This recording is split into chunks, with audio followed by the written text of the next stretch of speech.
Hello दोस्तों, मेरा नाम है सत्येंद्र और इस वीडियो में आप लोग को बताने वाला हूं कि रेलवे की तरफ से बहुत ही भारी मात्रा में वैकेंसी आ चुकी है। ये वैकेंसी जो निकली हुई है वो टेक्नीशियन के लिए निकली हुई है।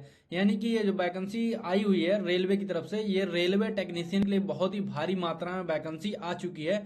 इसके बारे में मैं कंप्लीट जानकारी इस वीडियो में देने वाला हूं और इसका फॉर्म कैसे आप ऑनलाइन करेंगे, step by step complete form जो है रजिस्ट्रेशन से लेके फाइनल प्रिंट आउट तक के आपको इसी वीडियो में मैं करके दिखाने वाला हूं। और पूरा स्टार्टिंग से लेके और पूरा लास्ट तक के जिनका जो कंप्लीट फॉर्म है फाइनल प्रिंट आउट तक के वो कैसे अप्लाई करेंगे उसके बारे में मैं कंप्लीट जानकारी इस वीडियो में देने वाला हूं। वीडियो को पूरा देखेंगे तभी आपको कंफर्म जानकारी हो पाएगा। चलिए मैं आपको अपने लैपटॉप के स्क्रीन पे ले चलता हूं और वहां से दिखाना शुरू करता हूं। मैं अपने लैपटॉप के स्क्रीन पे आ चुका हूं और मेरे सामने जो है सरकारी.com की वेबसाइट ओपन है, जिनका रेफरेंस लेके मैं इस वैकेंसी के बारे में कंप्लीट जानकारी देने वाला हूं। यहाँ पे देखिएगा जो ये वैकेंसी निकली हुई है वो रेलवे रिक्रूटमेंट बोर्ड यानी कि रेलवे की तरफ से वैकेंसी निकली हुई है। RRB रेलवे की तरफ से वैकेंसी निकली हुई है और ये जो वैकेंसी निकली हुई है वो technician grade first signal and technician grade third के लिए वैकेंसी निकली हुई है।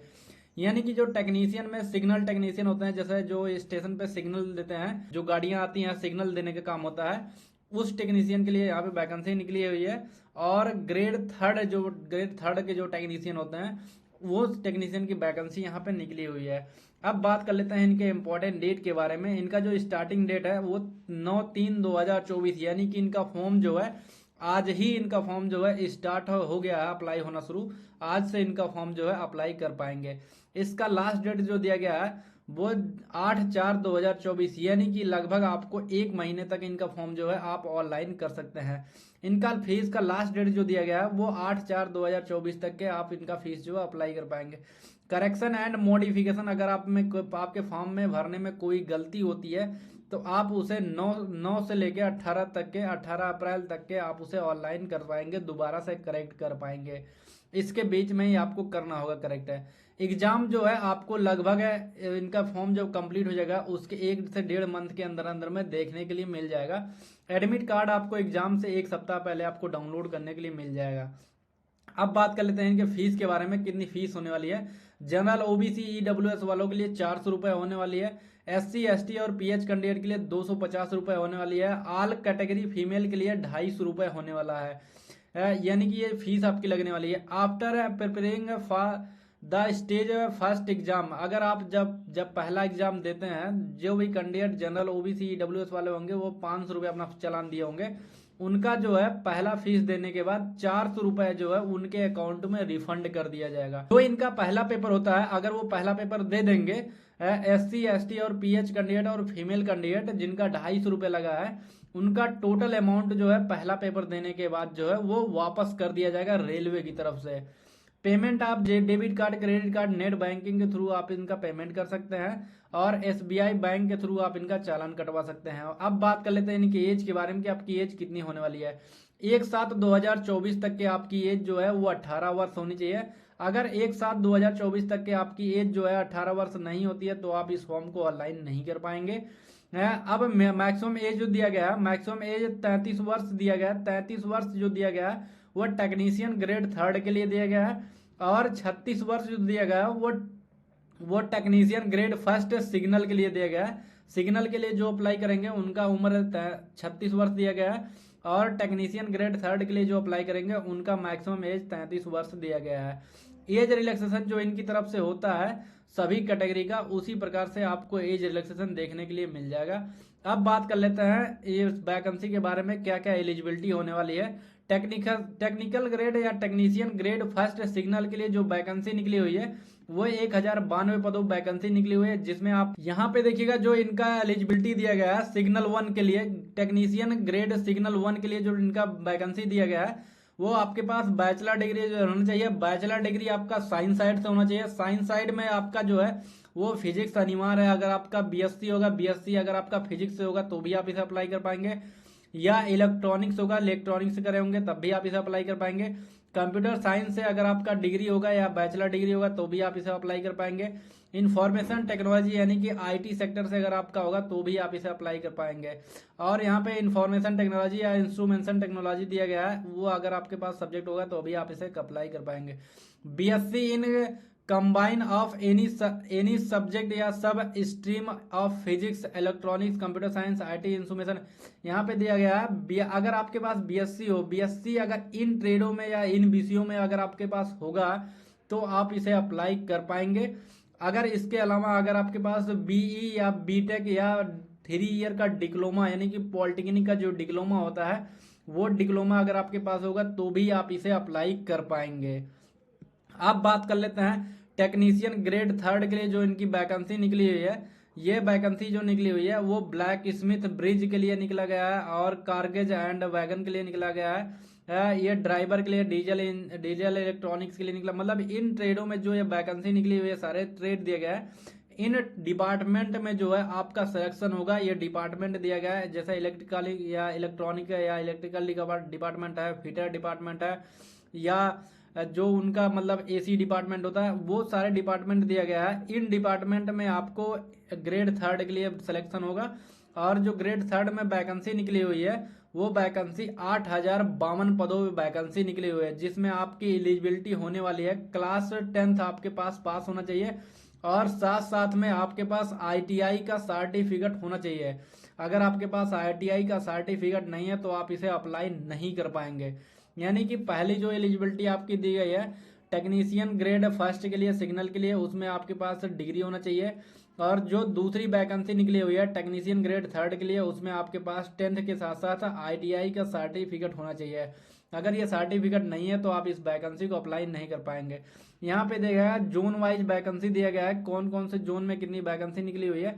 अहमदाबाद में वैकेंसी निकली हुई है टेक्नीशियन ग्रेड 1 के लिए निकली है, सिग्नल के लिए। और टेक्नीशियन ग्रेड 3 के लिए इतनी वैकेंसी निकली हुई है, आप यहाँ से इसे चेकआउट कर सकते हैं। अजमेर के लिए निकला हुआ है टेक्नीशियन के लिए इतनी वैकेंसी निकली हुई है और टेक्नीशियन ग्रेड 3 के लिए इतनी वैकेंसी निकली हुई है। इसी प्रकार से आप यहाँ से चेक कर सकते हैं, ये जोन वाइज इनकी वैकेंसी दी गई है। इसका डायरेक्ट लिंक मैं आपको वीडियो के डिस्क्रिप्शन में दूंगा, आप वहाँ से उसे चेकआउट कर लीजिएगा। हाँ, अब बात कर लेते हैं इस फॉर्म को कैसे आप ऑनलाइन करेंगे। अप्लाई ऑनलाइन यहाँ लिखा गया है। जैसे आप अप्लाई ऑनलाइन पे क्लिक करेंगे तो आपके सामने कुछ इस प्रकार का इंटरफेस ओपन होके आ जाएगा। ये इनका ऑफिशियल साइट है, इसका डायरेक्ट लिंक मैं आपको वीडियो के डिस्क्रिप्शन में दे दूंगा। आप वहां से उस लिंक पे डायरेक्टली क्लिक करेंगे और इनके इसी ऑफिशियल साइट पे आप पहुंच जाएंगे। यहाँ से देखिएगा ये इनका जो नोटिफिकेशन आया हुआ है, ये नोटिफिकेशन यहाँ पे आया हुआ है। यहाँ पे आप देख सकते हैं 9 मार्च से इनका एप्लीकेशन जो स्टार्ट हो गया है। यहाँ पे कुछ इन्फॉर्मेशन दिया गया है, एप्लीकेशन का क्लोजिंग डेट दिया गया है कि आप 8 तारीख 4था महीना 2024 तक के इसे अप्लाई कर पाएंगे। अब बात कर लेते हैं इस फॉर्म को कैसे आप कंप्लीट रजिस्ट्रेशन से लेके फाइनल प्रिंट आउट तक के अप्लाई करेंगे। यहाँ पे देखिएगा अप्लाई लिखा गया है।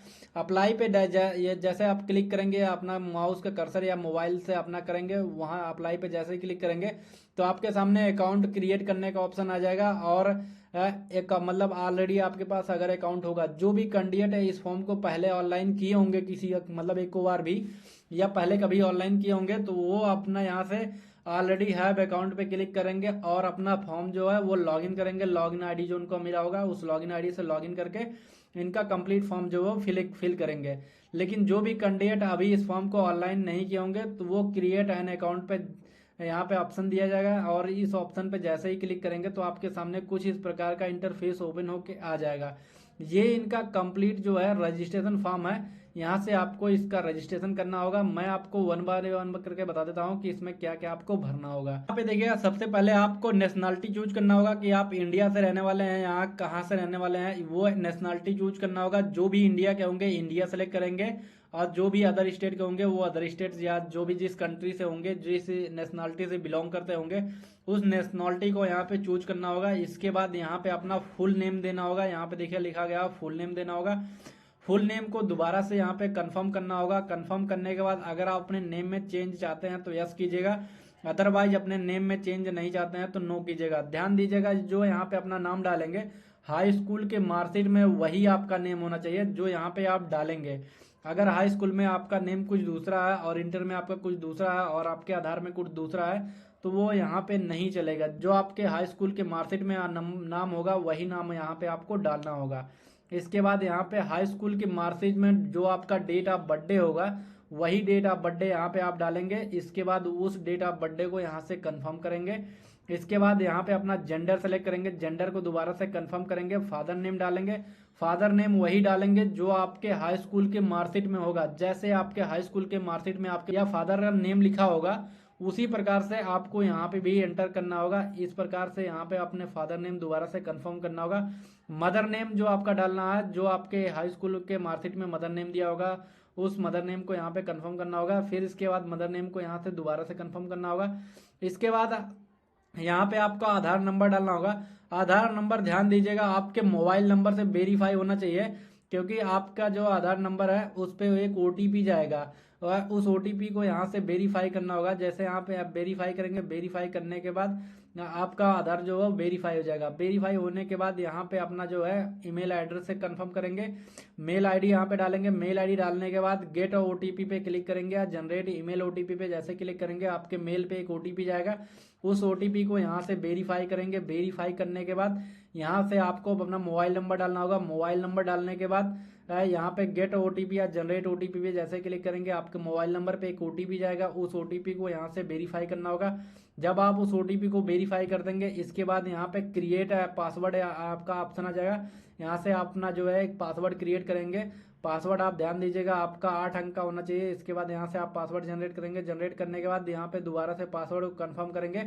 पासवर्ड कंफर्म करने के बाद ये जो इनका कैप्चा दिया गया इस कैप्चा को फिल करेंगे। जैसे यहाँ पे कैप्चा दिया गया इस कैप्चा को इसी प्रकार से फिल करना होगा। कैप्चा फिल करने के बाद यहाँ पे देखिएगा मैं अपना वीडियो थोड़ा इधर कर दिया हूँ। वीडियो थोड़ा इधर करने के बाद यहाँ पे प्रीव्यू एंड क्रिएट अकाउंट पे जैसे ही क्लिक करेंगे तो आपका जो है वो फॉर्म जो है वो कंप्लीट हो जाएगा। यहाँ से आपका कंप्लीट रजिस्ट्रेशन हो जाएगा और आपका जो है एक अकाउंट क्रिएट हो जाएगा।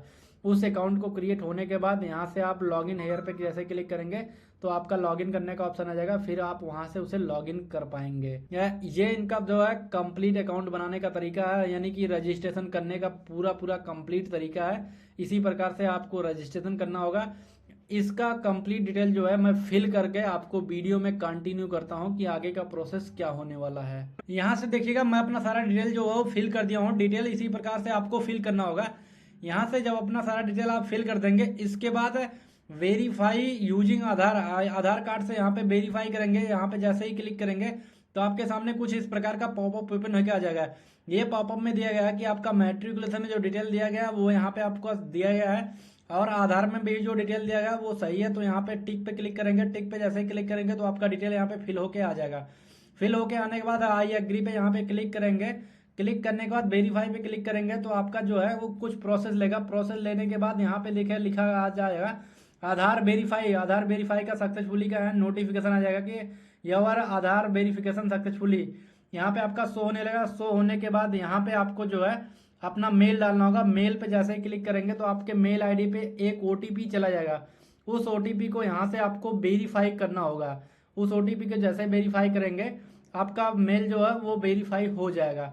अब मैं जो है अपना ओटीपी चेक करके आपको वीडियो में जो है कंटिन्यू करता हूँ। यहाँ से देखिएगा मैं जो अपना मेल पे जो मेरे ओटीपी आया था उस ओटीपी को यहाँ पे वेरीफाई कर दिया हूँ। वेरीफाई करने के बाद यहाँ पे मेरे मोबाइल नंबर पे जो ओटीपी गया था उस ओटीपी को वेरीफाई कर दिया हूँ। वेरीफाई करने के बाद मैं अपना पासवर्ड जो वो कंफर्म कर दिया हूँ। पासवर्ड कंफर्म करने के बाद यहाँ पे आप देखिएगा पासवर्ड आपका जो होना चाहिए वो कंबाइन में होना चाहिए। कैपिटल लेटर होना चाहिए, स्मॉल लेटर होना चाहिए, स्पेशल कैरेक्टर होना चाहिए, नंबर होना चाहिए। ये आपके पास होना चाहिए। अगर इस प्रकार से आप पासवर्ड बनाएंगे तो भी आपका पासवर्ड जो है क्रिएट होगा, अदरवाइज नहीं होगा। इसके बाद देखिएगा मैं कैप्चा फिल कर दिया हूँ। कैप्चा फिल करने के बाद मैं देखिए थोड़ा वीडियो अपना इधर कर दिया हूँ। इधर करने के बाद preview and create an account पे जैसे ही क्लिक करूंगा तो मेरा जो अकाउंट है वो देखिए क्रिएट होने के लिए आ जाएगा। यहाँ से थोड़ा देखिए मैं वीडियो अपना इधर कर दिया हूँ। जैसे मैं क्रिएट अकाउंट पे क्लिक किया हूँ तो मेरे सामने कुछ इस प्रकार का इंटरफेस आ चुका है। यहाँ पे देखिएगा मेरा नाम लिखा आ चुका है और मेरा जो है डिटेल सारा आ चुका है। डिटेल आने के बाद यहाँ पे देखिएगा मैं आई हैव चेक, यहाँ पे आई हैव चेक यानी कि मेरे द्वारा ये चेक कर दिया गया। अगर इस फॉर्म में कोई दिक्कत है तो आप एडिट पे क्लिक करेंगे। एडिट पे क्लिक करने के बाद आप एडिट इसे कर पाएंगे। अगर इसमें कोई दिक्कत नहीं है तो यहाँ पे क्रिएट एन अकाउंट पे जैसे क्लिक करेंगे तो आपका जो है प्रोसेस के लिए चला जाएगा। यहाँ पे देखिएगा डिटेल दिया गया, डिटेल फिलिंग क्रिएट अकाउंट। ये डिटेल जो आप फिल किए हैं वो क्रिएट अकाउंट के लिए चला जाएगा। इसके बाद यहाँ पे प्रोसेस पे जैसे ही क्लिक करेंगे तो आपका जो यहाँ पे देखिएगा ये यूजर क्रिएटेड सक्सेसफुली, आपका जो है यूजर जो है वो क्रिएट हो चुका है। क्रिएट होने के बाद यहाँ पे अपना मोबाइल नंबर डालेंगे। मोबाइल नंबर डालने के बाद या मेल आईडी डालने के बाद आप यहाँ से लॉगिन करेंगे। ये प्रोसेस है अकाउंट क्रिएट करने का, यानी कि इनका कंप्लीट रजिस्ट्रेशन करने का। इसी प्रकार से अपना जो है अपना अकाउंट क्रिएट करेंगे। क्रिएट करने के बाद फिर दोबारा से आपका जो अपना पासवर्ड बनाए होंगे उस पासवर्ड को और जो आपका मोबाइल नंबर होगा, जो मेल आईडी आपका होगा, उस मेल आईडी या मोबाइल नंबर से आप यहाँ पे लॉगिन करेंगे।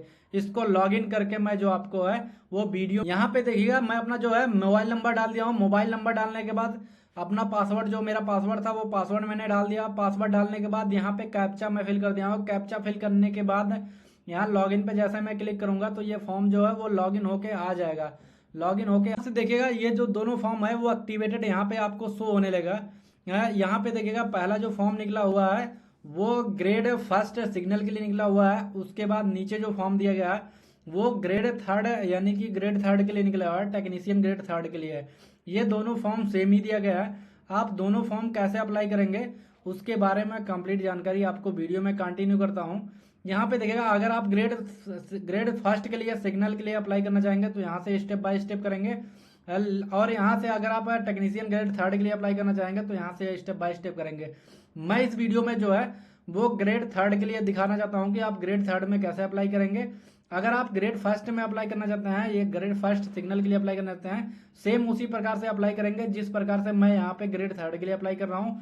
अगर आपका कमेंट ज़्यादा होगा और वीडियो में कमेंट काफ़ी ज़्यादा आएंगे तो मैं वहाँ पे जो है वो ग्रेड फर्स्ट सिग्नल के लिए भी आपको एक अलग से प्रॉपर वीडियो बना के जो अपने चैनल पे अपलोड कर दूंगा, आप वहां से उसे चेकआउट कर लीजिएगा। इसके बाद यहाँ से आपको सबसे पहले जो सेलेक्ट करना होगा कि आपका जो रिलीजन, जिस रिलीजन में अगर आप डालना चाहते हैं उस रिलीजन को आप यहाँ से सेलेक्ट करेंगे। जो भी आपका रिलीजन होगा वो रिलीजन सेलेक्ट करेंगे। जैसे मैं अभी प्रयागराज के लिए डाल रहा हूँ तो प्रयागराज सेलेक्ट करूंगा। प्रयागराज सेलेक्ट करने के बाद यहाँ पे लिखेगा I am not currently disabled by any RRB या आरआरसी। मतलब इनका कहने का मतलब है कि आप करंटली में किसी आरआरबी या आरआरसी से कोई प्रतिबंधित या प्रतिबंधित छात्र हैं या नहीं है, उसको यहाँ से डिक्लेयर करना होगा। इसे डिक्लेयर करना पड़ेगा, यानी कि जो भी कैंडिडेट आरआरबी की तरफ से जिस भी कैंडिडेट को रिजेक्ट कर दिया गया, फाइनली रिजेक्ट कर दिया गया है, वो कैंडिडेट इस फॉर्म को नहीं डाल पाएंगे। अगर आपका जो है फॉर्म जो है या आप अगर आरआरबी की तरफ से रिजेक्ट नहीं होंगे तो यहाँ पे ओके पे क्लिक करेंगे। ओके पे क्लिक करने के बाद ये टिक बॉक्स पे क्लिक करेंगे। टिक बॉक्स पे क्लिक करने के बाद नेक्स्ट पे आप जैसे ही क्लिक करेंगे तो आपके सामने कुछ इस प्रकार का इंटरफेस ओपन होके आ जाएगा। यहाँ पे लिखा गया कुछ डेटा जो है आपका जो ऑलरेडी मतलब दिया गया था उससे डेटा जो है आपका फेच कर लिया गया है। यानी कि जो आप रजिस्ट्रेशन करते टाइम जो आप फिल किए होंगे, अकाउंट क्रिएट करते समय जो आपने डेटा दिया होगा वो डेटा ऑलरेडी फेच कर लिया होगा। इसके बाद मैं इसे कट पे क्लिक करूंगा। कट पे क्लिक करने के बाद यहाँ पे देखिएगा आपका अकाउंट जो है आधार कार्ड से वेरीफाई है।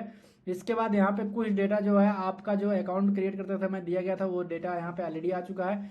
इसके बाद यहाँ पे आपको मैरिटल स्टेटस डालना होगा, रिलीजन डालना होगा। इसके बाद आपका चूज, मतलब आप किस लैंग्वेज में आप अपना पेपर देखना चाहते हैं या देना चाहते हैं। आपका कोई कट मार्क या कोई निशान अगर आपके पास होगा तो यहाँ पे चूज करेंगे।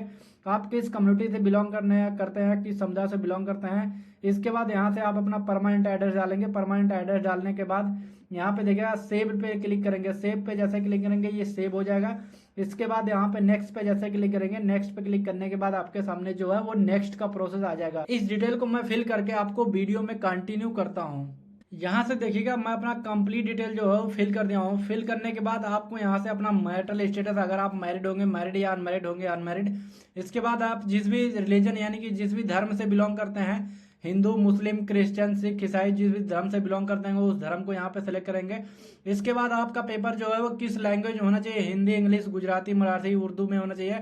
तो मैं हिंदी सेलेक्ट कर लिया हूँ। अगर आप हिंदी में सेलेक्ट करना चाहते हैं तो हिंदी सेलेक्ट कीजिएगा। यानी कि आपके बॉडी पे अगर कोई कट मार्क होगा या तो कोई तिल मार्क होगा तो यहाँ पे आप मेंशन करेंगे। मेंशन करने के बाद यहाँ से आपको जो है अपना कम्युनिटी सेलेक्ट करना होगा। कम्युनिटी सेलेक्ट करने के बाद आप जिस भी कम्युनिटी से बिलोंग कर रहे होंगे उस कम्युनिटी को यहाँ पे सेलेक्ट करेंगे। यहाँ पे जो भी कैंडिडेट जनरल से होंगे जनरल सेलेक्ट करेंगे, जो भी कैंडिडेट एससी से होंगे वो एससी सेलेक्ट करेंगे। जैसे अगर आप एससी सेलेक्ट करेंगे, एससी सेलेक्ट करने के बाद यहाँ पे आई एग्री पे जैसे क्लिक करेंगे तो यहाँ पे आपको कास्ट सर्टिफिकेट डालने के लिए आ जाएगा। कास्ट सर्टिफिकेट डालने के बाद मतलब आपका कास्ट सर्टिफिकेट जो है वो किसके द्वारा बनाया गया था या कौन से अधिकारी उस पर साइन किए थे, वो अधिकारी का नेम यहाँ पे डालना होगा। उनका पद क्या है वो पद यहाँ पे डालना होगा। तो मेरा जो कास्ट सर्टिफिकेट पे सिग्नेचर हुआ था वो तहसीलदार का हुआ था, यहाँ पे मैं तहसीलदार डालूंगा। तहसीलदार डालने के बाद यहाँ पे आपको किस डेट या किस स्टेट में आपका इशू हुआ था, मेरा उत्तर प्रदेश से इशू हुआ था। इसके बाद यहाँ से आपको जो है आपका जो है डेट सेलेक्ट करना होगा, किस डेट में आपका इशू हुआ था। तो उस डेट को यहाँ से आप मैं सेलेक्ट करके आपको दिखा देता हूँ कि मेरा किस डेट में इशू हुआ था। यहाँ पे देखिएगा मेरा जो जिस डेट में इशू हुआ था उस डेट को यहाँ पे मैं सेलेक्ट कर दिया हूँ। उस डेट को सेलेक्ट करने के बाद अगर जो भी कैंडिडेट ऐसी कैटेगरी से होंगे और वो ट्रेन में फ्री ट्रैवलिंग यानी कि मुफ्त में ट्रैवलिंग या आने जाने का उनका खर्चा नहीं लगने वाला है, उसके लिए आप यहाँ पे देखिएगा अगर आप मुफ्त में जाना चाहते हैं या फ्री में आना जाना चाहते हैं तो यहाँ पे एस कीजिएगा। एस जैसे ही क्लिक करेंगे यहाँ से देखिएगा आपको जो है अपना जो है जो आपका जंक्शन होगा जहां से आपका नियर बाई रेलवे स्टेशन होगा उस रेलवे स्टेशन को यहाँ पे डालेंगे। उसके बाद उस रेलवे स्टेशन को डालने के बाद यहाँ पे आपको जो है अपना कास्ट सर्टिफिकेट जो है वो पीडीएफ फॉर्म में अपलोड करना होगा। पीडीएफ जो आपकी होनी चाहिए वो 300 केबी के आसपास होनी चाहिए। अगर 300 केबी से ऊपर है तो आप इसे अपलोड नहीं कर पाएंगे। यहाँ पे अपलोड पे जैसे ही क्लिक करेंगे तो आपके सामने कुछ इस प्रकार का पॉपअप ओपन होकर आ जाएगा। यहाँ से आप ब्राउजर पे जैसे ही क्लिक करेंगे, ब्राउजर पे क्लिक करने के बाद यहाँ पे कास्ट सर्टिफिकेट आ जाएगा। कास्ट सर्टिफिकेट को जो है आपको यहाँ सेलेक्ट करना होगा। कास्ट सर्टिफिकेट आपका पीडीएफ में होना चाहिए। पीडीएफ में होने के बाद यहाँ पे सेव पे जैसे ही क्लिक करेंगे तो जो आपका कास्ट सर्टिफिकेट जो है वो अपलोड हो जाएगा। यहाँ पे जब आपका कास्ट सर्टिफिकेट अपलोड हो जाएगा, कास्ट सर्टिफिकेट अपलोड करने के बाद यहाँ पे आप अपना जो कंप्लीट एड्रेस डालेंगे, जो आपका परमानेंट एड्रेस होगा वो परमानेंट एड्रेस डालेंगे यहाँ पे। इसके बाद यहाँ पे आपका जो है कंप्लीट एड्रेस यहाँ पे टिक पे जैसे क्लिक करेंगे, इसके बाद यहाँ पे आपका परमानेंट एड्रेस भी सेव हो जाएगा। सेव होने के बाद इस वीडियो को मैं थोड़ा सा अपना इधर कर दे रहा हूँ। इधर करने के बाद यहाँ पे सेव पे जैसे ही क्लिक करूंगा तो ये मेरा जो है वो डिटेल जो है सक्सेसफुली सेव हो जाएगा। सेव होने के बाद इसके बाद नेक्स्ट पे जैसे ही मैं क्लिक करूंगा तो मेरे सामने कुछ इस प्रकार का इंटरफेस ओपन होके आ जाएगा। यहाँ पे आप देख सकते हैं इस प्रकार से आपके भी स्क्रीन पे ओपन होके आ जाएगा। फिर मैं थोड़ा अपना वीडियो इधर कर दे रहा हूँ। इधर करने के बाद मैं यहाँ से आपको बता रहा हूँ कि आपको यहाँ पे अपना डिटेल देना होगा। अगर आप एक्समैन सर्विस में होंगे तो यस कीजिएगा, अदरवाइज यहाँ पे नो कीजिएगा। अगर आप कोई मतलब आपके पास डिसेबिलिटी यानी कि आप विकलांग होंगे तो यस कीजिएगा, अदरवाइज यहाँ पे नो कीजिएगा। अगर आप ईबीसी या ईबीसी होल्डर होंगे तो यस कीजिएगा, अदरवाइज यहाँ पे नो कीजिएगा। इसके बाद अगर आप इंडियन रेलवे में एम्प्लॉय होंगे तो यस कीजिएगा, अदरवाइज यहाँ पे नो कीजिएगा। फिर इसके बाद यहाँ पे दिया गया करंट एम्प्लॉय डिटेल दिया गया है। करंट एम्प्लॉय डिटेल में अगर आप गवर्नमेंट स्टेट में कोई एम्प्लॉय होंगे या सेंट्रल गवर्नमेंट में होंगे या पब्लिक सर्विस सेक्टर में होंगे या यूनियन पब्लिक सर्विस कमीशन में होंगे तो यस कीजिएगा, अदरवाइज यहाँ पे नो अप्लीकेबल कीजिएगा। नो अप्लीकेबल क्लिक करने के बाद यहाँ पे दिया गया अगर आपके पास कोई एक्स्ट्रा अप्रेंटिस की डिटेल है तो यस कीजिएगा, अदरवाइज यहाँ पे नो कीजिएगा। नो करने के बाद यहाँ पे देखिएगा यहाँ पे आपको अपना बैंक डिटेल देना होगा। अगर आप अपना बैंक डिटेल नहीं देते हैं तो आपका जो फीस है वो रिफंड नहीं होगा। यहाँ पे देखिएगा bank detail for refundable of the fees है, यानी कि इसमें आपको जो है आप अपना अकाउंट देंगे, आईएफएससी कोड देंगे, इसके बाद तभी आपका जो है वो फीस जो है वो रिटर्न होके आएगा जब आप पहला एग्जाम देंगे। अगर आप यहाँ पे नहीं डालेंगे तो आपका फीस जो है वो रिटर्न नहीं होके आएगा। प्लीज अकाउंट भरना होगा। अगर आप अकाउंट नहीं भरेंगे तो यहाँ पे आपका डिटेल जो है कंफर्म नहीं होगा। तो यहाँ से आपका डिटेल भरना मैंडेटरी है। तो जो भी कैंडिडेट इस फॉर्म को डाल रहे होंगे यहाँ पे आप अपना अकाउंट भरेंगे। उस अकाउंट को कैसे भरना है, यहाँ पे अपना अकाउंट नंबर डालना है, यहाँ पे अपना अकाउंट नंबर डालना है, इसके बाद कंफर्म करना है, आईएफएससी कोड डालना है। इसके बाद यहाँ पे आपको कंफर्म पे जैसे ही क्लिक करेंगे तो यहाँ से आपका बैंक नेम कंफर्म हो जाएगा और आपका एड्रेस कंफर्म हो जाएगा।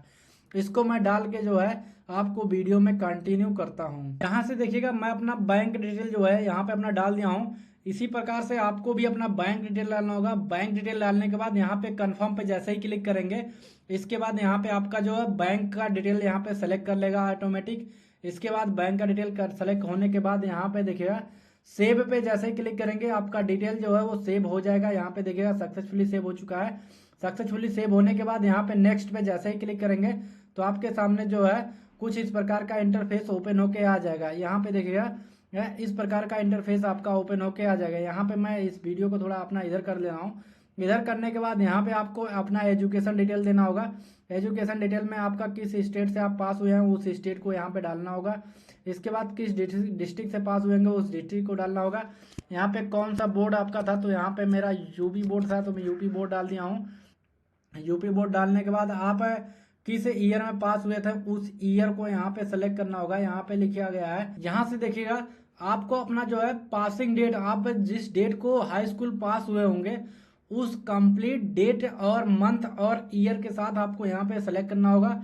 आप अपना चेक कर लीजिएगा मार्कशीट आप किस ईयर में पास हुए हैं, किस डेट में पास हुए हैं, उसको सेलेक्ट करने के बाद यहाँ से आप अपना रोल नंबर डालेंगे। रोल नंबर डालने के बाद ऐड पे जैसे ही क्लिक करेंगे तो आपका डिटेल जो है वो ऐड हो जाएगा। ऐड होने के बाद यहाँ पे आप अपना डिटेल देख सकते हैं। इसके अलावा अगर आप इस डिटेल में कोई चीज़ एडिट करना चाहते हैं तो यहाँ से एडिट कर सकते हैं। अगर कोई चीज़ अपडेट करना चाहते हैं तो अपडेट कर सकते हैं। इसके बाद यहाँ पे अपना क्वालिफिकेशन सेलेक्ट करेंगे। अगर आपके पास ITI है तो ITI डालेंगे। अगर आपके पास 10+2 है तो 10+2 डालेंगे। जो ग्रेड 3 का वैकेंसी निकला हुआ है टेक्नीशियन के लिए, उसमें ITI की डिटेल मांग रही है, तो मैं यहाँ पे ITI सेलेक्ट कर ले रहा हूँ। ITI सेलेक्ट करने के बाद यहाँ पे जो ट्रेड आपका दिया गया है उस ट्रेड को सेलेक्ट करेंगे। तो मेरा ट्रेड जो है फिटर है, फिटर मैं सेलेक्ट कर लिया हूँ। किस स्टेट से आप पास हुए हैं उस स्टेट को डालेंगे, किस डिस्ट्रिक्ट से आप पास हुए हैं उस डिस्ट्रिक्ट को डालेंगे। इंस्टीट्यूट आपका इंस्टीट्यूट नेम दिया गया है तो यहाँ पे इंस्टीट्यूट नेम डालेंगे। तो यहाँ पे मैं इंस्टीट्यूट डाल दे रहा हूँ। यहाँ से देखिएगा अपना जो इंस्टीट्यूट नेम है, इंस्टीट्यूट नेम डालने के बाद इसके बाद यहाँ पे आप जिस ईयर में पास हुएंगे उस ईयर और उस डेट और उस मंथ को यहाँ पे कंप्लीट अपने मार्कशीट में चेक करके यहाँ से ऐड करना होगा। इसके बाद सर्टिफिकेट किस प्रकार से इशू हुआ था, सर्टिफिकेट किस टाइप से था, वो नेशनल ट्रेड सर्टिफिकेट था या स्टेट ट्रेड सर्टिफिकेट था, तो आप यहाँ से डालिएगा। या मेरा नेशनल ट्रेड सर्टिफिकेट है तो मैं यहाँ पे मैं नेशनल ट्रेड डाल दिया हूँ। नेशनल ट्रेड डालने के बाद ऐड पे जैसे ही क्लिक करूंगा यहाँ से देखिएगा मेरा ITI का सर्टिफिकेट जो है वो ऐड हो चुका है। ऐड होने के बाद यहाँ पे अगर आप कोई और क्वालिफिकेशन ऐड करना चाहते हैं तो यहाँ से ऐड कर सकते हैं। अगर आप देखिएगा अगर आप और कोई सर्टिफिकेट अपलोड करना चाहते हैं या और कोई क्वालिफिकेशन ऐड करना चाहते हैं उस क्वालिफिकेशन को यहाँ से ऐड करेंगे। अगर आप अदरवाइज इसके बाद कोई क्वालिफिकेशन ऐड नहीं करना है तो यहाँ पे मैं थोड़ा सा वीडियो अपना इधर कर दिया हूँ। इधर करने के बाद यहाँ पे कुछ ऐड का नोटिफिकेशन आया हुआ है। यहाँ से अगर आप कोई सर्टिफिकेट आप ऐड करना चाहेंगे तो ऐड कर पाएंगे। अदरवाइज यहाँ पे आप नेक्स्ट पे जैसे ही क्लिक करेंगे तो आपके सामने कुछ इस प्रकार का इंटरफेस ओपन होके आ जाएगा। यहाँ से देखिएगा आपका कास्ट सर्टिफिकेट आ गया है। यहाँ पे अगर देखना चाहते हैं तो यहाँ पे देख सकते हैं। यहाँ पे अपलोडेड है, अपलोडेड के बाद देखना चाहते हैं तो यहाँ से देख सकते हैं। देखने के बाद यहाँ पे इनका कुछ साइज का पिक्सल दिया गया है। इस साइज में आपका पिक्सल जो होना चाहिए तो यहाँ पे इसी प्रकार से आपको जो है अपना इमेज अपलोड करना होगा। इमेज का इनका जो साइज दिया गया है वो 320 पिक्सल की इनकी हाइट होनी चाहिए और 240 पिक्सल का जो है इनका जो है वो बिट्स होना चाहिए। इसी साइज में अगर आपका सिग्नेचर होगा तो वही आप इसे अपलोड कर पाएंगे, अदरवाइज आप इसे अपलोड नहीं कर पाएंगे। और आपका इमेज का जो साइज दिया गया है वो 70 KB 30 KB से 70 KB के बीच में होना चाहिए। और आपका सिग्नेचर जो दिया गया है उसकी हाइट होनी चाहिए 60 पिक्सल होनी चाहिए और उसकी जो बीट्स होनी चाहिए वो 140 पिक्सल की बीट्स होनी चाहिए। अगर इस बीट्स में आपका जो सिग्नेचर होगा या फोटो होगा तो भी आप इसे अपलोड कर पाएंगे, अदरवाइज आप इसे अपलोड नहीं कर पाएंगे। ये जो फॉर्मेट दिया गया है इस फॉर्मेट में और इस साइज से आप अपना इमेज कैसे बनाएंगे उसका मैं एक अलग से प्रॉपर वीडियो जो है अपने चैनल पे बना के अपलोड कर दूंगा और उसका जो है लिंक मैं वीडियो के डिस्क्रिप्शन में दे दूंगा। आप वहां से उसे चेकआउट कर लीजिएगा और आई बटन में भी आपको जो है उसका लिंक मिल जाएगा। आप वहां से उसे चेकआउट कर लीजिएगा। वहां से आप जो है अपना इमेज जो है वो स्टेप बाय स्टेप बना पाएंगे। इसके बाद यहाँ से मैं अपना इमेज जो है वो बना लिया हूँ। बनाने के बाद यहाँ से मैं अपलोड कर दे रहा हूँ। यहाँ से जैसे मैं अपलोड पे क्लिक करूंगा तो यहाँ पे देखिएगा मेरा इमेज जो है वो आ चुका है। आने के बाद यहाँ पे देखिएगा कुछ क्रॉप का ऑप्शन आ रहा है। क्रॉप करने के बाद यहाँ पे वो साइन पे क्लिक करेंगे तो आपका इमेज जो है वो क्रॉप हो जाएगा। यहाँ पे देखिएगा please upload the photo with white background. White background से आपका इमेज होना चाहिए। तो यहाँ पे वाइट बैकग्राउंड भी आपको चूज करना होगा क्योंकि ओनली वाइट बैकग्राउंड ही आपका चलेगा। वाइट बैकग्राउंड के अलावा आपका कोई बैकग्राउंड नहीं चलेगा। तो जो भी स्टूडेंट अपना फोटो खिंचवाएंगे वो अपना वाइट बैकग्राउंड जरूर कर लीजिएगा, अदरवाइज आपका जो इमेज जो है वो अपलोड नहीं होगा। मैं अपना इमेज जो है वो व्हाइट बैकग्राउंड में बना के जो है वो दोबारा से अपलोड करता हूँ। अपलोड करके आपको जो है वीडियो में कंटिन्यू करता हूँ। यहाँ से देखिएगा जब आपका साइज जो है इसी पिक्सल में जो ये पिक्सल दिया गया है इसी पिक्सल में अगर आपका साइज होगा और आपके इमेज का जो बैकग्राउंड होगा वो व्हाइट होगा, जैसे मेरे इमेज का बैकग्राउंड व्हाइट है इसी प्रकार से आपके भी इमेज का बैकग्राउंड जो व्हाइट होना चाहिए और इसी पिक्सल साइज जो इनका पिक्सल साइज दिया गया है इसी पिक्सल साइज में होगा तो वही आप इसे ऑनलाइन कर पाएंगे, अदरवाइज आप इसे यहाँ पे अपना इमेज जो है अपलोड नहीं कर पाएंगे। इसके बाद मैं यहाँ से अपना इमेज जो है और सिग्नेचर दोनों अपलोड कर दिया हूँ। दोनों अपलोड करने के बाद यहाँ पे देखिएगा मैं अपना थोड़ा वीडियो स्क्रॉल कर दिया हूँ। स्क्रॉल करने के बाद यहाँ सेव्ड पे जैसे ही क्लिक करूंगा तो मेरा इमेज जो है यहाँ पे देखिएगा सक्सेसफुली सेव हो चुका है। सेव होने के बाद यहाँ पे नेक्स्ट पे जैसे मैं क्लिक करूंगा तो यहाँ पे मेरा कुछ थोड़ा सा प्रोसेस लेगा। प्रोसेस लेने के बाद यहाँ पे देखिएगा अगर आप अपना जोन जो है या अपना रिलीजन जो है वो चेंज करना चाहते हैं, जैसे मैं प्रयागराज डाला हूँ, अगर मैं इसे प्रयागराज को चेंज करके कहीं और का डालना चाहता हूँ तो यहाँ से कहीं और के लिए भी डाल सकता हूँ। इसके बाद यहाँ से आपको जो है आपका कुछ एलिजिबिलिटी देगा। वो एलिजिबिलिटी अगर आप देखना चाहते हैं तो यहाँ से देख सकते हैं। क्लिक प्लस पे अगर आप कोई भी चीज़ ऐड करना चाहते हैं या अदर जोन ऐड करना चाहते हैं तो यहाँ से आप दे सकते हैं और उसे ऐड कर सकते हैं। ये देखिए एलिजिबिलिटी दिया गया है और कुछ है, मतलब यहाँ से जब आपका जो है ऑर्डर प्रेफरेंस एलिजिबिलिटी दिया गया है कि मतलब अगर ऑर्डर बेस पे आपका एलिजिबिलिटी होगा तो यहाँ से अप्लाई करेंगे। इसके बाद दिया गया है I have expired and the checked my all order and post preference I have interested to apply. यहाँ पे देखिए चेक पे मैं जैसे क्लिक करूंगा यहाँ पे देखिए टेक बॉक्स क्लिक कर दिया हूँ। इसके बाद आई एम करंटली यहाँ पे देखिएगा मैंने ऑलरेडी सेलेक्ट कर दिया था। इसके बाद आई एम एग्री, अप्लाई करने के लिए एग्री हूँ। इसके बाद यहाँ पे देखिएगा कुछ इन्फॉर्मेशन दिया गया है, वो उस इन्फॉर्मेशन को यहाँ से आप चूज कर सकते हैं कि I have declare that I have gone the through the eligibility and criteria post and I meet the requirement eligibility and condition दिया गया है। कुछ इस प्रकार से कंडीशन दिया गया है। इसे अगर आप पढ़ना चाहते हैं तो इसे आप पढ़ सकते हैं। यहाँ पे देखिएगा जो इनका ये डिक्लेरेशन दिया गया है, इनका डिक्लेरेशन का कहने का मतलब है कि जो मैं अपना सर्टिफिकेट या जो भी मैं अपना डॉक्यूमेंट अपलोड किया हूँ वो डॉक्यूमेंट मेरा जो है वो इस पोस्ट के लिए एलिजिबल है। एलिजिबल होने के साथ साथ जो है अगर मैं किसी भी मतलब यहाँ पे दिया गया है कि मैं किसी भी गवर्नमेंट के लिए अगर डिसमिस किया हूँ तो मेरा जो है रजिस्ट्रेशन कैंसिल कर दिया जा सकता है कि अभी मैं जो है करंटली जो सेफ हूँ और मैं किसी भी गवर्नमेंट एग्जाम से कोई रिजेक्शन नहीं है और मैंने जो डॉक्यूमेंट दिया वो प्रॉपर करेक्ट है और सब कुछ सही है। यहाँ पे चेक पे क्लिक करेंगे।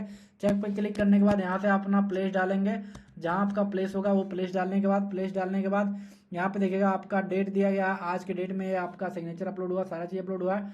इसके बाद अगर आप ये सेव करना चाहते हैं तो यहाँ सेव पे क्लिक करेंगे तो यहाँ पे दिएगा सेलेक्ट अल्टरनेटिव ऑन पोस्ट का अल्टरनेटिव सेलेक्ट करना होगा। एक बार मैं यहाँ से देख लेता हूँ, मैं भी शायद इसमें से कोई एक पोस्ट सेलेक्ट करना होगा और यहाँ पे भी इस चीज़ को सेलेक्ट कर सकते हैं कि आप जिसको प्रेफरेंस देना चाहेंगे कि अगर आप जब भी पास होते हैं या जब भी आप पास होंगे तो यहाँ से आपका जो प्रेफरेंस होगा इसी प्रकार से आपका प्रेफरेंस होगा। आप यहाँ से चेकआउट कर लीजिएगा। इसी प्रकार से आपको प्रेफरेंस देना है कि अगर आप पास हो जाते हैं, इनके पेपर में पास हो जाते हैं तो सबसे पहले आपका जो सिलेक्शन होगा वो ट्रैक मैकेनिक्स में होगा, इसके बाद मैकेनिकल में होगा, इसके बाद इलेक्ट्रॉनिक या TRS में होगा, इसके बाद फिटर में होगा। ये आपका मतलब प्रेफरेंस है। इसी प्रकार में आपका जो सिक्वेंशियल ऑर्डर होगा। इसके बाद सेव पे जैसे क्लिक करेंगे आपका डिटेल जो है सेव हो जाएगा। सेव होने के बाद यहाँ पे प्रीव्यू पे जैसे क्लिक करेंगे तो आपका जो फॉर्म जो है वो पूरा प्रीव्यू होने के लिए आ जाएगा। यहाँ पे देखिएगा आपका कंप्लीट फॉर्म जो है प्रीव्यू होने के लिए आ चुका है। यहाँ पे देखिएगा ये आपका प्रीव्यू फॉर्म है, इसे आप चेकआउट कर सकते हैं। अगर इसमें कोई दिक्कत होगी तो अभी भी आप यहाँ पे एडिट कर सकते हैं। एडिट करने के बाद अगर आप कोई चीज़ एडिट करेंगे तो यहाँ पे दोबारा से वही प्रोसेस करना होगा। उस प्रोसेस को करने के बाद अगर आपका सारा फॉर्म जो है सही है, सही होने के बाद यहाँ पे आई हैव पे जैसे इस टिक पे क्लिक करेंगे। टिक पे क्लिक करने के बाद यहाँ पे सबमिट पे जैसे क्लिक करेंगे, सबमिट पे क्लिक करने के बाद आपका फाइनल सबमिट के लिए चला जाएगा। यहाँ से देखिएगा मेरा फॉर्म जो है फाइनल सबमिट के लिए चला जाएगा। आप यहाँ पे अगर आप कोई भी करेक्शन करना चाहते हैं तो उसके पहले आप अभी की कैंसिल करके करेक्शन कर सकते हैं। अदरवाइज फाइनल सबमिट होने के बाद कोई करेक्शन नहीं हुआ तो मैं सारा डिटेल जो है अपना मैच करा लिया हूँ। मैच कराने के बाद यहाँ पे सबमिट पे जैसे ही क्लिक करूंगा तो मेरा फॉर्म जो है वो फाइनल सबमिट। जैसे आप फाइनल सबमिट पे क्लिक करेंगे, फाइनल सबमिट पे क्लिक करने के बाद आपके सामने जो है कुछ इस प्रकार का इंटरफेस ओपन होके आ जाएगा। यानी कि आपका फॉर्म जो है वो फाइनल सबमिट के लिए चला गया है और आपके सामने कुछ पेमेंट का जो प्रोसेस है वो प्रोसेस यहाँ पे आ चुका है। यहाँ पे देखिएगा आपका जो जिस पोस्ट के लिए आप अप्लाई कर रहे हैं वो पोस्ट का नाम यहाँ पे दिया गया है, टोटल अमाउंट दिया गया है। इसके बाद यहाँ से आपका नाम आ चुका है, आपका डिटेल आ चुकी है कि इस पोस्ट के लिए आप अप्लाई कर रहे हैं, कितना अमाउंट आपको अप्लाई करना है वो यहाँ पे आ चुका है। यहाँ पे देखिएगा पे नाउ का ऑप्शन आ रहा है, कैंसिल करने का ऑप्शन आ रहा है। अगर आप कैंसिल करना चाहते हैं तो कैंसिल कर सकते हैं, अगर आप पेमेंट करना चाहते हैं तो पेमेंट कर सकते हैं। यहाँ पे देखिएगा नोट में लिखा गया है, रेड कलर में दिया गया है, final submission of online application happens only after पे ऑफ एग्जामिनेशन फीस। यानी कि आपका जो फॉर्म है वो फाइनल सबमिट तभी माना जाएगा जब आप जो इनका पेमेंट जो है वो कंफर्म कर देंगे। अगर आप अपना पेमेंट जो है कंफर्म नहीं करेंगे तो आपका फॉर्म जो है फाइनल सबमिट नहीं माना जाएगा। यानी कि आपका फॉर्म जो है भरने के बाद फाइनल सबमिट तभी माना जाएगा जब इनका पेमेंट आप कर देंगे। इसके बाद यहाँ पे नाउ पे जैसे क्लिक करेंगे तो आपके सामने कुछ इस प्रकार का इंटरफेस ओपन होके आ जाएगा। मैं अपना थोड़ा वीडियो इधर कर दिया हूँ। इसके बाद यहाँ पे ओके टिक बॉक्स पे क्लिक करेंगे। टिक बॉक्स पे क्लिक करने के बाद प्रोसेस पे क्लिक करेंगे। प्रोसेस पे जैसे ही क्लिक करेंगे तो आपके सामने कुछ इस प्रकार का इंटरफेस ओपन होके आ जाएगा। यहाँ से आप अपना debit card, credit card, net banking के थ्रू चालान कटवाना चाहते हैं तो यहाँ से कर सकते हैं। इसके बाद अगर आप इंटरनेट बैंकिंग का यूज करना चाहते हैं तो इंटरनेट बैंकिंग के थ्रू यहाँ पे चूज कर सकते हैं। अगर आपके पास डेबिट कार्ड, क्रेडिट कार्ड होगा, यहाँ पे अपना डेबिट कार्ड नंबर है, इसके बाद मंथ ईयर डालेंगे। इसके बाद यहाँ से आप कर सकते हैं। इसके बाद अगर आप नेट बैंकिंग का चूज करना चाहते हैं तो नेट बैंकिंग में SBI सेलेक्ट करेंगे। SBI के ऑप्शन पे यहाँ पे देखिएगा ढेर सारा ऑप्शन आ चुका है। आपका जिस बैंक में होगा उस बैंक को यहाँ पे सेलेक्ट करेंगे। सेलेक्ट करने के बाद फिर इसके बाद यहाँ पे नाउ पे जैसे ही क्लिक करेंगे इसके बाद पे हो जाएगा। यहाँ पे देखिए पे नाउ पे जैसे ही क्लिक करेंगे तो आपके सामने यहाँ पे कुछ इस प्रकार का इंटरफेस ओपन होके आ जाएगा। यहाँ से आप अपना यूजर ID पासवर्ड डालेंगे अगर आप SBI के थ्रू चालान कटवाएंगे तो। अदरवाइज अगर आप अपना डेबिट कार्ड से करना चाहते हैं तो डेबिट कार्ड से कर सकते हैं, क्योंकि डेबिट कार्ड का बहुत ही आसान तरीका दिया गया है। और SBI के थ्रू करेंगे तो वहाँ पे आपको लंबा प्रोसेस देखने के लिए मिल जाएगा। यहाँ से आप अपना डेबिट कार्ड के थ्रू कर सकते हैं। यहाँ पे डेबिट कार्ड के थ्रू नेट बैंकिंग दिया, नेट बैंकिंग का ऑप्शन यहाँ पे भी दिया गया, आप यहाँ से चेकआउट कर सकते हैं। इसी प्रकार से आप जो है अपना फाइनल जो है पेमेंट कर पाएंगे। फाइनल पेमेंट होने के बाद ही जो है आपका फॉर्म जो है कंप्लीट सबमिट माना जाएगा। इसका डायरेक्ट लिंक मैं आपको वीडियो के डिस्क्रिप्शन में दूंगा, आप वहां से उसे डायरेक्टली अप्लाई कर पाएंगे इस फॉर्म को स्टेप बाय स्टेप। आप अपना फॉर्म जो है अप्लाई करने से पहले एक बार वीडियो जो है प्रॉपर तरीके से देख लीजिएगा। फिर इसके बाद जो जो डॉक्यूमेंट लगेगा उस डॉक्यूमेंट को यहाँ पे अपलोड करेंगे। और इनका जो इमेज बनाने का प्रोसेस है, इमेज जो इनका साइज दिया गया है उस इमेज का एक मैं अलग से प्रॉपर बना के अपने चैनल पे अपलोड कर दूंगा। आप वहां से उसे चेकआउट कर लीजिएगा। उसका लिंक आपको आई बटन में मिल जाएगा और डिस्क्रिप्शन में भी आपको देखने के लिए मिल जाएगा। आप वहां से उसे चेकआउट कर लीजिएगा। उसी प्रकार से आपका इमेज बनेगा। बस यार दोस्तों, ये छोटी सी इन्फॉर्मेशन थी इस वैकेंसी के बारे में। अगर वीडियो पसंद आया तो लाइक करना और चैनल को सब्सक्राइब करना। मिलते हैं अपने नेक्स्ट वीडियो में एक नई जानकारी के साथ।